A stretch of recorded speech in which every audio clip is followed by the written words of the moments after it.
Now I've started. Hey, I just prayed if you're watching this on YouTube, so just count it good for the prayer.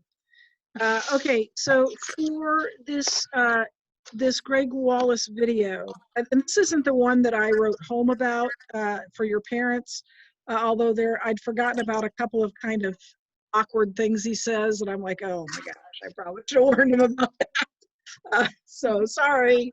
I'll try to remember to warn the seniors next year. But just generally thoughts. Overall thoughts. Did you learn anything?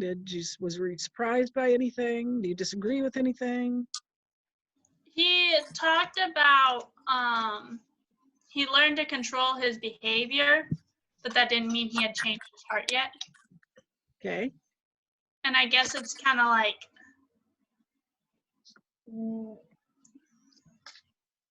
where's the line if you have a behavior as completely under control as you can get it, but you haven't changed your heart? Well, I mean, he made, and we'll talk about this, but he made the distinction between the attraction and the behavior. Yeah, and I agree with that. And so that's probably what he means, that he wasn't acting on the desire, but that he still had the desire.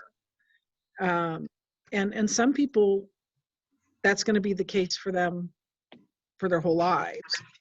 In his case, it did change. I don't know if there's a magic bullet to, for that, for people to that are same-sex attracted to become attracted, become heterosexual in feeling. I've heard, I haven't experienced it, but I've heard of people, including Greg, that say that that's happened. The next video you're going to watch, that didn't happen, but he's still living faithfully. I don't want to give any lines. I think you're going to really like that video. That's the one that. Any other thoughts, questions, ideas about it?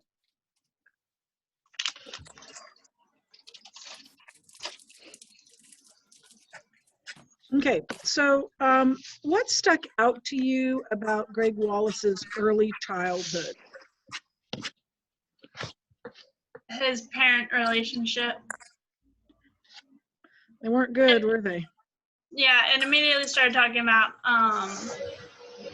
having a healthy, you have to have a healthy parent relationship to have a healthy romantic one, which obviously I don't fully agree with because I think eventually you can overcome that, but like,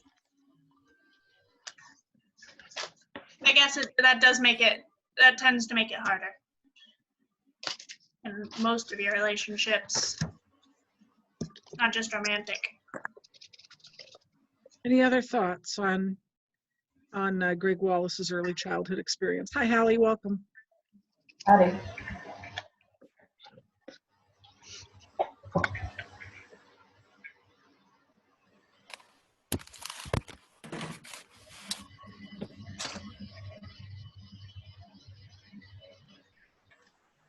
How did that early childhood experience shape his understanding of himself?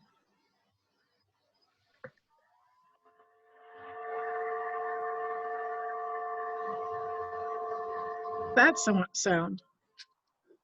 What was that? Crystal, is that you? Who was that? Was that Hallie? Hallie, is there noise going on in the background? What? Michael's on his way.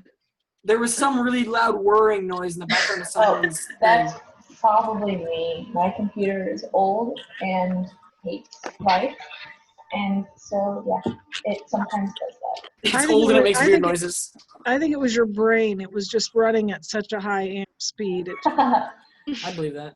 Both of my brain cells were working at the same time. I don't know if there's such a thing as amp speed, but whatever. We'll call it good.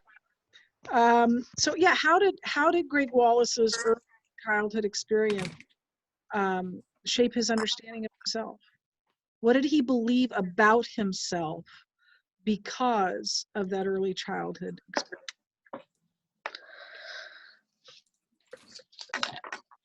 Was it? Okay, I don't remember what he said about age.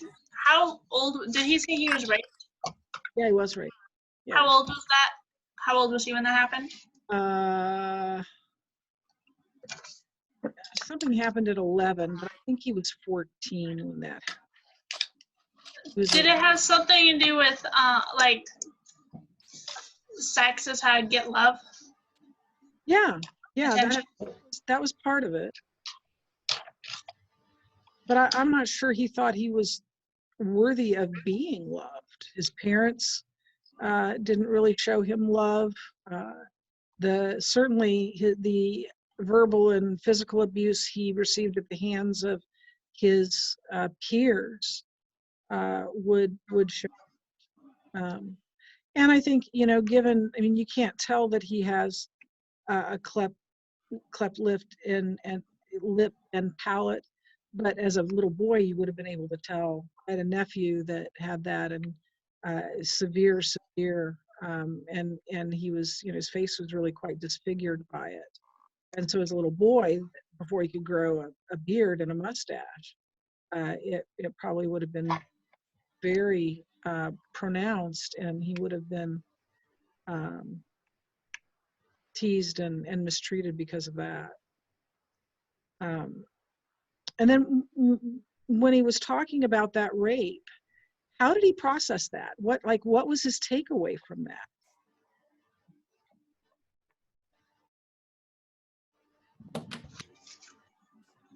That's how he would. That's what gave him attention. Yeah.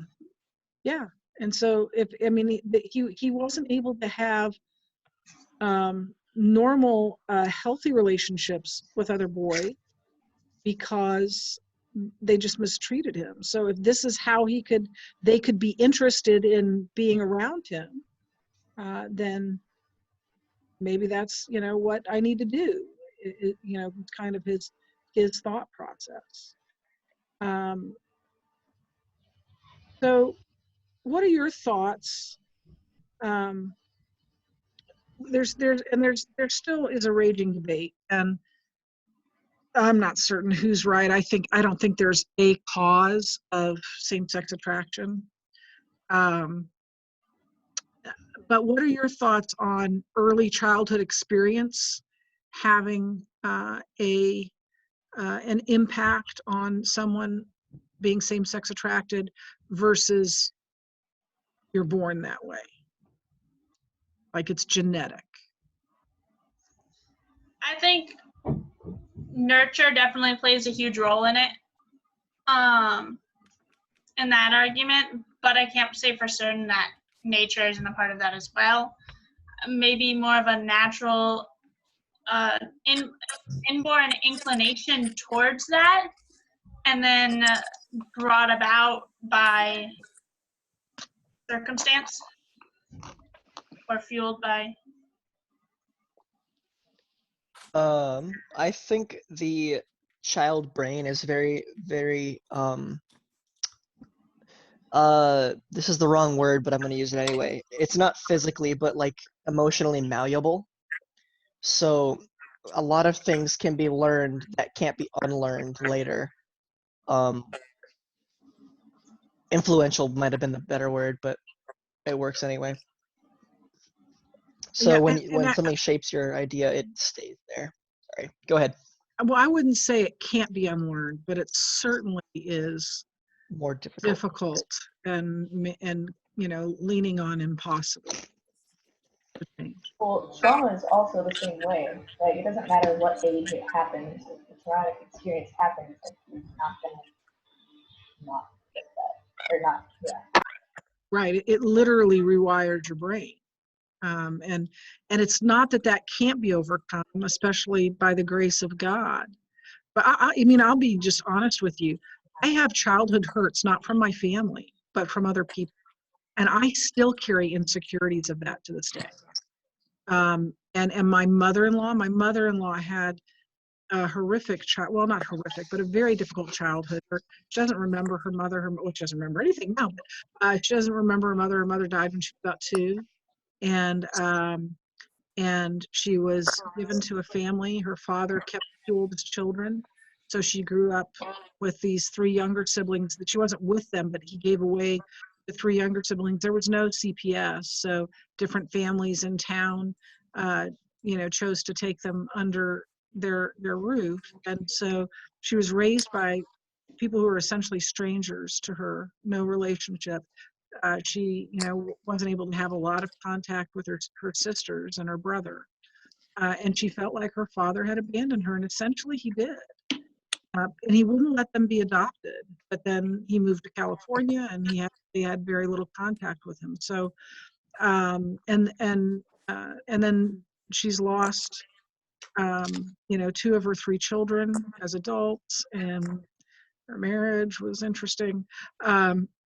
So she's still, to this day, it is difficult to make her feel like she's worth being celebrated. She's worth being loved. She's worth, and I remember the time that the church that she attended wanted to have a birthday party for her. She had been sick for a long time, and so after that sickness, they wanted her to give her a birthday party, and she just was pushing back on it and pushing back on it. And I remember saying to her, Grammy, your friends want to come celebrate with you. Why don't you want them? And her answer was, when you were raised the way I was raised, you don't feel like you're worth that. You're worth someone doing that for you. And, here she was at the time, probably, I don't know, 88 years old or something. And she still carried those childhood hurts. So they are deep. And I do think there were some studies done years ago about distant, like what they found was a larger proportion than normal of those who were same-sex attracted had distant, unloving fathers and controlling. Now, do I think that's the case with everyone? No. My nephew's gay, and he has parents that were very invested in him and very invested in all their children. But I think that that's one recipe. Now, let's go to this question. So more and more and more people are saying that same-sex attraction is genetic, that you're born that way. Lady Gaga would sing. Could there be, and I'm not saying there is, but could there be I'm going to use the word political or moral reason to be invested in that belief? Because as of now, I have not seen any studies that prove anything in terms of genetic predisposition or early childhood. So could there be a political / moral reason? I don't think that there's a scientific thing saying like, I don't think there's any genetic thing like that, but I do understand that it could be the way that the child was brought up. Like, I don't do that, putting my thoughts into words. Yeah, no, good. In my experience, I haven't met any kids that have made that decision, or sorry, not made that decision. And most of the people that I've met made that decision around the time they were like 13 or 12. So I think a lot of, again, not decision, but that's when that happened, or that they made that connection. So I think it is formed by events. If it's not, I'd love to be like, Yeah, I don't think you actually can say tell it's me. a conscious choice. I don't think you can say it's a conscious choice because I was trying not to say it was a conscious yeah, choice. that's tried. good because I like how it you can't reworded be.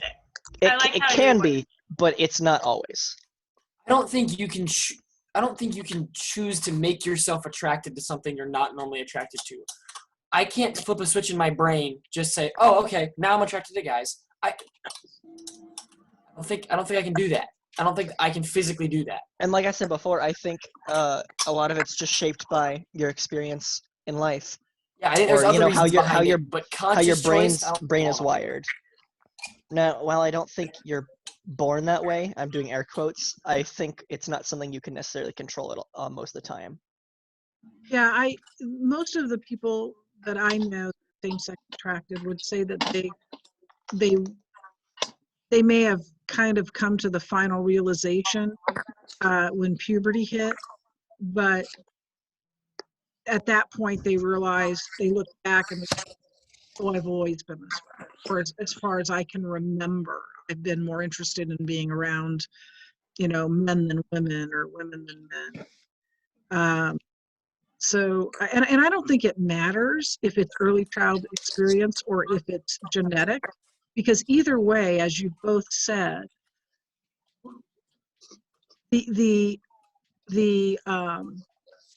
realization that you're attracted to the same person happens so early. It's not like you can, you're too young to know something different. So whether it's from the time you're a baby and you're not cared for properly, your parents are, abusive in some way, or whether it's genetic, it still happens early in life before someone can say, oh no, I don't want this to happen to me, or I don't want to think this way. So either way, early life, maybe even for that, has an impact. So here's what I was getting at. If it is genetic, if we are born that way, then that gives some legitimacy to those who would say that it's discrimination, it's prejudice to say that there's something wrong with behavior. And it's unfair to expect someone to not act out on it. Now, you may believe that anyway, but the main thing is that if it's genetic, it's almost like it can be connected to, and this has happened, to racism.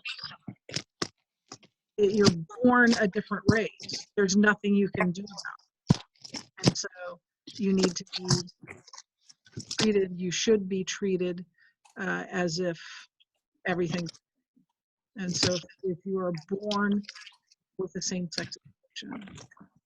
Couldn't the same argument be made if, just in general, because if you're saying you can't control it because it happens either via trauma or bad experiences or your brain chemistry, you didn't control that. So couldn't you make the same argument then? You could, and I don't see much difference between those two reasons or those two causes, but you could also have early child experiences that tend you toward pedophilia, and if you act out on that pedophilia, at least for now, the vast majority of people would say, no, that's wrong. I shudder to think what's going to happen when you're my age with regard to that. But do you see what I'm saying? That, yeah, sorry about your early child experiences, that's awful, but it's not okay to. Well, is that how we should treat homosexuality as well? Well, certainly not that it's.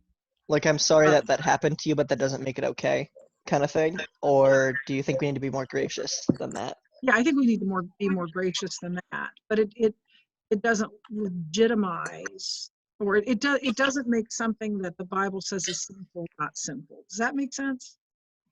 Yes. I do know that people that are pedophiles are trying to make their way into the LGBT community, but as far as I've seen, everybody in that community has been like, no, that's not okay, this is way different. You're kind of hard to understand. Can others of you, can you understand what Hallie's saying? Is it just my old ears? She was saying that she's seen people in the, I don't even know if this is a thing, the pedophilia community try to weasel their way into the LGBTQ Oh, community, absolutely. and them not wanting them to Yeah. come into the community. Absolutely. Yeah. Okay. So so Greg hears the gospel, and how's he treated by the church?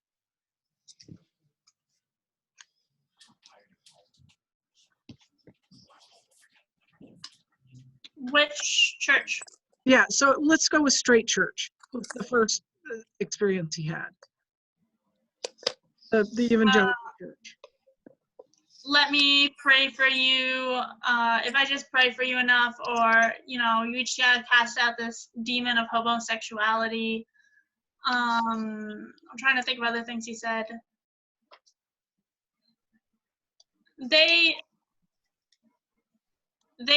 I don't think they were particularly cold by any intention, but they didn't. I don't know how to quite explain that. Would you say that the way they handled it was good, that it was okay? In their minds, they were doing their best, I think, but they didn't handle it correctly. Yeah. And this has been a number of years ago now, of course, but yeah, aren't you over that yet? Haven't you figured that out yet? You just need to pray more. Now, what about as he called it, the gay church? How did it go with them?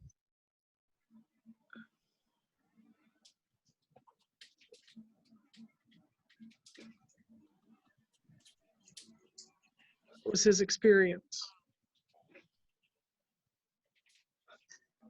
The only thing I can remember right now is his line where he's like, "I was sick of getting hit on." Yeah, it was a gay meat market, basically, and it was licensed for both the shepherd and the flock to mistreat one another or hit on one another. So then, how should the church and individual? So these are two extremes, quite literally, bad ways of handling it. So how should the church and individual Christians treat those who are same-sex attracted? Same way they treat everybody. They should treat everybody else.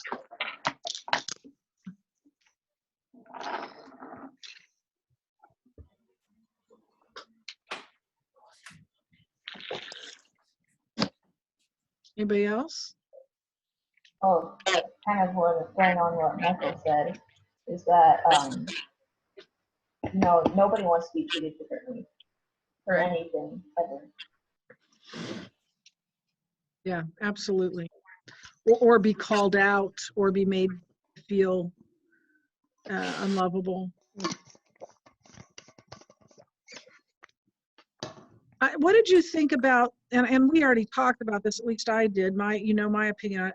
What do you think about Greg Wallace's delineation between homosexuality and homosexual behavior? So that the attraction is not sin, but the behavior is. What are your thoughts? Hey, that's a fair point. Temptation isn't sin, so as long as you don't act on it, it's not a bad thing, because you can't exactly control your temptation. Well, you can, but it's hard. I think it's relatable to a guy taking a second look at a hot girl that walks by. Yeah, it's pretty much the same thing. I think What was it? One of the last pastors that talked to us said, like, do a 180 and go the other way or something like that. It's like, don't take the second look. Bounce your head. There's a difference between temptation and lust. Yeah. Yeah, and I think we all know when we've crossed that line, right, where it's gone from that's a temptation and I've succumbed to the temptation in some way or another. By the way, I know I mentioned, so I'm using this term same-sex attracted instead of homosexuality, and I'm not doing that to be PC, to be politically correct. I'm doing it because to use the word homosexuality presumes the behavior or assumes the behavior. And so same-sex attracted labels what's going on without saying, but of course you're having sex with someone of the same gender. So here's the other thing, and this to me is really important. As followers of Christ, what is our primary identity? Like I am a Christian, but I'm a mom, I'm a wife. I probably should have done that the other way around. I'm a wife, I'm a mom, I'm a teacher, I'm a sister, I'm an aunt. But as a Christian, what is my primary identity? Child of God. My primary identity is in Christ. My sexual identity, that I am heterosexual, is not my primary identity. And the same is true for someone who is same-sex attracted. Whether you call it sexuality or gay or LGBTQ or whatever, that is not our primary identity. My identity is that I am a child of God. I am a child of the covenant. I'm a follower of Christ before I am anything else. That defines who I am. That defines who you are. That defines those who are same-sex attracted who are in Christ. And it ought to define any believer, no matter what their sexuality is.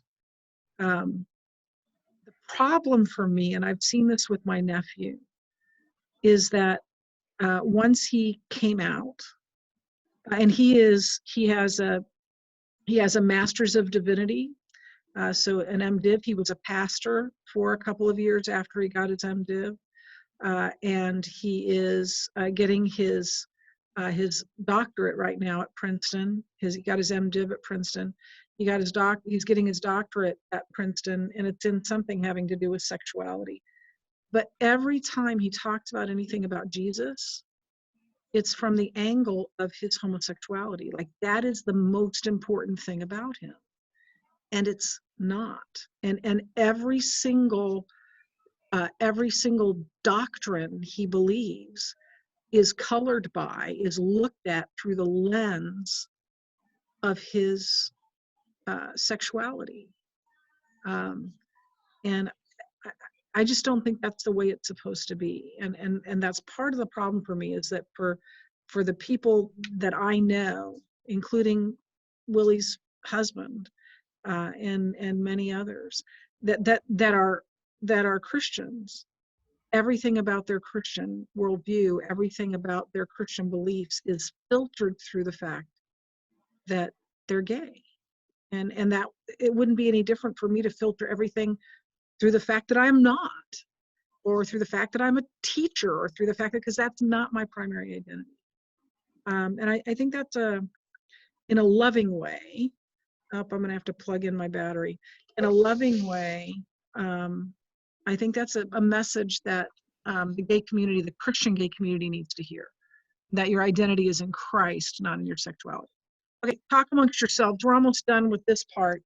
I need to plug in my computer before it dies. And if it dies before I get back, I'm sorry. Run, Miss Keiser. There she goes.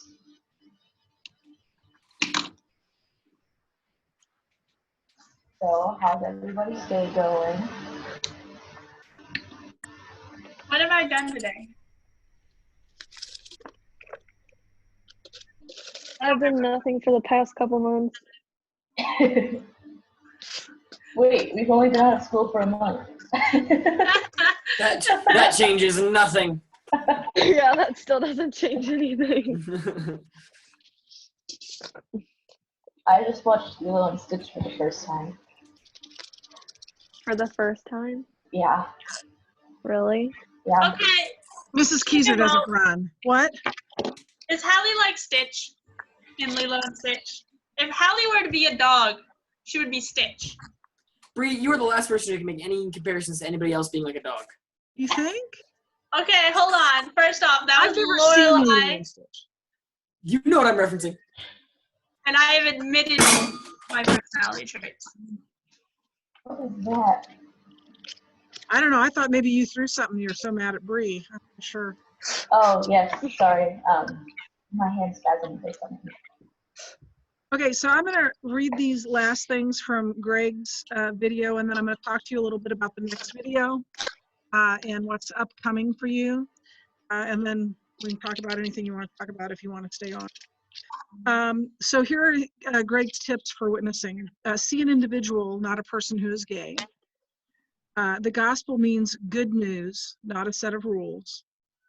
Number 3, know what or who you're offering. You're offering Jesus, not heterosexuality. You're not trying to ungay them, right? You're trying to show them Jesus. Let God take care of everything else. Number 4, actively love that person. Number 5, share your life. Number 6, don't make sexual brokenness the focal point of your relationship. And then number 7, share relevant scripture. And he mentioned 1 Corinthians 6:11. So were some of you, after this list of things from liars to homosexuals to greedy to gossips. So were some of you. So were some of you, not are some of you. Okay, so the next video you're going to watch, which is next week, I think it's next week. Maybe it's, I don't know. It's coming up. Is Ty Wiss, and Ty is the one that I wrote that primarily that the email home was about. There's some things Ty says. I really like him. It's a great video. It's by far the best video, at least of this unit. It's really, really good, and he's very likable, and he's very bright. But he says some things in there that kind of make me go, and I'm not totally sure what I think. Oh, school's out. I don't have my books packed. Correct. Time to get dressed for church. So that's okay. I mean, the reason I wrote home was so that your parents know that there may be some things in that video that they disagree with, that you disagree with. But I think A, you're seniors, and B, I think it's stuff that we should be talking about. So don't be alarmed. And there's things that make me a little squeamish that he says. So don't be alarmed by that, but do watch it. And I think and I think I have a sheet on Teams for you to fill out. I'm not so concerned that you turn it in. I'm really concerned that you watch the video and you kind of process the video a little bit before we come back to discuss it. Yeah, you'll do that. And then for the most part, that will be the end of our lesson on homosexuality. And then the last week that you're in school, you'll watch a video by a guy named Brett Kunkel. Now, I haven't figured out how to get that to you yet. I have the DVD, and I need help figuring out how to distribute that to you. So I don't know, Ethan, if you have a little extra time on your hands and you want to help me figure that out, I would be grateful. Yeah, absolutely. I'm just thinking of the best way how. Couldn't you cast it, Ethan? Not theoretically sure, but that would be a logistical nightmare. It'd be doable, but not well. The best way would be to get the DVD. The best way would be get the DVD, rip it onto a computer. That sounds terrible. Put it onto a computer, upload it to the YouTube channel as private so it doesn't get copyrighted, and then email the link to everybody.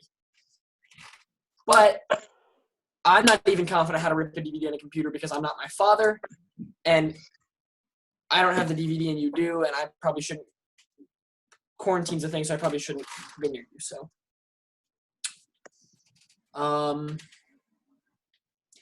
if I could get the DVD from you, Mrs. Keiser, I could probably get it into a format that the file can be given to people or a link can be given to people to watch it, and then I can give the DVD back to you. That would be great. I'd really, really appreciate that. Okay. So it would probably work best if I can just like drive to your house sometime and like pick it up or something. Yeah, that'd be great. I'd appreciate that. Okay, I'll text you about that sometime. I'll to wipe figure out it time to down do that. before I give it to you. Awesome. Okay, so we have that sound. So that DVD, and I'll give you a little, I don't know, I don't usually give the seniors a heads up, but it's called Dealing with Doubts. And what you're going to do for your final, and you'll have a whole prompt and you'll have the exact information about it. But what you're going to do is you're going to watch that video, and then you're going to answer one of two prompts. The first prompt is about doubts. If you feel like you're dealing with doubts right now, you're going to process those doubts. If you feel like, you know, I'm not really dealing with doubts right now, then you're going to make a plan for how you're going to grow in your faith in college. And when you finish that, you're going to, I don't know how you're going to get it to me. Usually they walk up to me in class and go, here it is, and just hold it up. And maybe we'll have a Zoom meeting where you can just, you know, hold it up to me, or maybe I'll FaceTime each one of you. But I just need to see that you actually did it. That's it. And if you do that much, you will get a 95% on your final. If you give that, what you've written, to someone that you trust, some older person that you respect, that's a mentor to you, and you ask that person to pray for you and hold you accountable to what you've written in there, you'll get 100%. And all that person has to do is email me and say, Ethan gave me his paper. Or, well, that Carissa, yours has to say Carissa. All right, so Chris, I'm gonna be emailing you sometime soon. So, no, she's not enough. You're older. You know, I know. She's older than me, Miss Geezer. You said An they had to be adult. older. An adult. She. So Oh wait, no, she lives in Nebraska. Never mind. I was like, she's So 18. No, she you doesn't. just give that person, and if it's me, and sometimes it is, that's fine too. That's why I said I will only read it if you ask me to. If you give it to me and ask me to read it and hold you accountable, then I'll do that. Some people give them to Mr. Hood, some people give them to a youth leader, some people give them to their parents, some people, it doesn't matter who it is. They just need my email address so they can tell me that you did that, and you'll get 100%. So it's not about what you've written. It's about in the explanation, but it's about you continuing to grow in your faith when you're not here, in a place where you're being fed into every day. So that's your final, and you only have two choices. If you do it, if you don't do it, it's a 0. So I don't recommend that. But if you do it, it's either a 95% or 100. So if you do it, you're guaranteed an A on your final. If I take the 0, what will my grade drop to? 20% of your final grade. So that's not a good idea. You won't fail, but it won't be pretty. Okay, any questions? Concerns? Comments? I have a How you doing, Miss question. Geezer? I mean, I gotta ask it every time, so How am I doing? yeah. I'm And doing also, very Elise well. had a question. Thank you. I'm- I'm doing very well. Krista, were you going to say something? Mm-mm. I thought I heard somebody starting to talk. It was me. I wanted to ask a question. Yeah, sure, Elise. So before school ended, they told us to like take just our books and leave everything else in our lockers. But now, we're done. So do we like come back and get our stuff, or I don't know? Yes, please do. I was looking for Tim Keller's book for the juniors because I don't have all of them, and I knew some of them had them, and I went through all their lockers. Oh my gosh. I found several chemistry books. How are they doing chemistry? They have no book. I found a bunch of Lit books. It's like, don't you need this? The answer is they're not doing chemistry. Oh, they're not doing chemistry? No, we are. As in, they're probably not doing their work. Oh, that's it. Okay. That's what I meant. and No, I'm sure all they're in kinds of class still. food. I mean, I could have loaded up my desk with snacks, but I didn't want to. I was like, "No." And who knows what it carries. But yeah. So the office is open from 9 to 11 Monday through Thursday, and so it might be good if you called first, but come and ask if you can come down and clean your locker out, and they'll let you do that. I think on Tuesdays, maybe no, Mondays, maybe it is. I don't know. One of the days Mrs. Sprunger is here, but either way, Yeah, you know, because I have to return like books too. So yeah. So leave those with the office as well, and they'll check you off. And then if you're really sweet, you'll grab That's me. yes, you Shut are. up. You're really sweet. You will grab a disinfectant cloth and wipe down your locker so that Miss Terry doesn't clear. So yeah, you can come do that. Also, one more requirement when you do that, the likelihood is very high that I will be in my classroom. Come say hi to me. But keep 6 feet away. Yeah, You can't make me. That's what I tell my children, but I've spontaneously hugged a few people. So You can't make me. I can't help it. I do have a question though. Sure. Mrs. Shrug sends out like a bunch of emails like every day about like just daily stuff, and like it seemed one time that she was alluding to us doing something as soon as we were released from quarantine, and I'm like, what does that entail? And we don't know when that's gonna be. Are you talking about your graduation? Not graduation, just in general, like doing something as soon as we get out.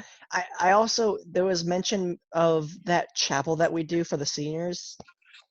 Like I doubt that's happening, but I don't remember where I saw that, but somebody was mentioning that was a thing that they might try to do. I know let's try that to figure it out. I know that Mr. Hood is trying to work something out for that chapel. I know that you will have a physical graduation as soon as we can have a physical graduation. It's not going to be over Zoom It's Or what? Minecraft. No, or Minecraft. no, I'll do a Minecraft graduation. no. We want live and in person. So that's what we're hoping for. I'm gonna give Mr. Hood a dinosaur nugget when I shake his hand. Nice. Nice. She's probably gonna punch me after he shakes my hand. So I'll punch you after I expel shake his you. hand. but Michael, you and I still have to go to Hood's office together at least once before we, I don't know, never see him again or whatever. Because Yeah. one more time, like 8th and 7th grade, getting in trouble. You have all next year for the school year to just You randomly just show up. Wait till the moment you graduate, and then you guys can get into like a fist fight or something, and it's all good. You can't get expelled anymore. You already got your diploma. yeah, you know, like pick when up a when they recreate pictures, you guys can recreate the playground fight. I'm gonna pick up a freshman and throw him at Michael.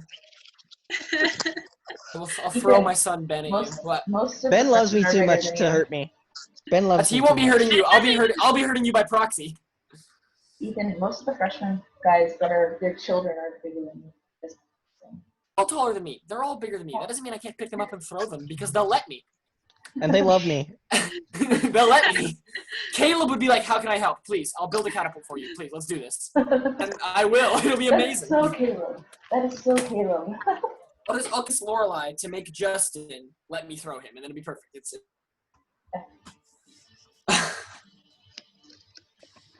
Well, any other thoughts or questions or anything? Well, if you can't tell, we miss our freshmen. Yes. I miss my children. Miss your freshman. I miss my kids. And you were the class that was certain you wouldn't be good leaders, or that you would connect with the younger kids, or No, I'm terrible. They're all more mature than me. Hmm. I'm just there to be their Yeah, I've been playing video games with the sophomore guys a lot lately. I'm a designated you bad remember influence. me telling you that you would be able to be good leaders and that you would be a good influence on the younger kids? Do you remember me telling you that? Miss Miss yes, Miss Keezer, Keezer, you're I- right as always. I don't know why you I used to say recall that. saying You're always right. I feel like that I should go without recall saying you're probably right, but I don't see She- that right now. saying. She's always right. We just don't want to believe it because then we're wrong and we don't like it. So Yeah, tell my children I'm always right because they I'll think I'm text always Lane quick. Hang on. wrong. I was texting Lane about Dort right before I came in. I mean, I'm sure she's not always right. I mean, did you hear her talk about math? She says she's not very good at that. Not, I'd be willing to close. bet she's not always right. It's not even close. Wrong much of the time, but thank you for. There's some things I'm right about, but that's okay because I've told them you're going to come to my grave and say, okay, you were right, I was wrong. I'm gonna have a long line of people to get to first. Yeah, there's gonna be plenty of like all your students, like ever. So Yeah. I'll just say it to Lane instead, and then he won't know what's going on. What? I'm trying to speak to your mom through you. What? What? I don't know. Like Star Wars. I don't know. Something like that. Something like that. Miss Keys, are you gonna be a Force ghost? No, Oh, come on, why not? I'm gonna be Yes, you I'm, and Jesus. I'm gonna be dancing in heaven. With, She's gonna be a Jesus ghost. I'll actually have some rhythm and some dancing. Yes. But like, Nice. but like Fridays, Force ghost. Yeah. Okay. You get 6 days with Jesus, 1 day with Obi-Wan Kenobi. No days. It's just eternity. There's no time. It's eternity. Well, But- then Yes, just like that's great and all, but Friday's the Force ghost. Force ghost. Okay. If there's a Friday in heaven, I'll ask God if I can be a force ghost. In your application for Force ghost. I That's don't you know. agree That to one's say that. that one's reserved for. It's got a long list. No, Michael, if anyone's gonna be a Force ghost, it's gonna be Hood, so he can come bully both of us after he's dead. And I'll put That's why myself, that's why I'm gonna expel go you. with him before he dies. Ethan, when you work, I'll put myself in front of one of those walking death things that's shooting at me and it doesn't, and then I'll just do this. what? Oh yeah, there you go. Oh, Perfect. the AT-AT? AT-AT. Something Walking like that. Mr. Hood needs things. eternity to get to his bullying quota from me and Michael. No, I'm gonna get He has good to with him. bully He'll me and only Michael, so- no. I'm gonna get good with him. He'll only bully you. That's true. Ethan, when you work at Cornerstone, Oh yeah, when I'm one of Miss Keezer's coworkers, then Hood will be really bullying me then. he'll expel you every day. He'll definitely walk out in the Well, middle of my if class and be like, yeah, you're done. You're If done. Mrs. Schrog has her way, my own son is going to be one of my coworkers. So that I would love that. I would love to work with Lane and Mrs. Keezer. Yeah. That would be Could awesome. be interesting. Could be interesting. But we'll see what God has. Oh, it's great to see all of you. I love all of you. I miss all of you. So be good and do your schoolwork, okay? Can't make me. We love you And when too. you- No promises. When you clean out your locker, come say hi. Okay? We will. For sure. Bye, I love you. Bye. Bye. Love you.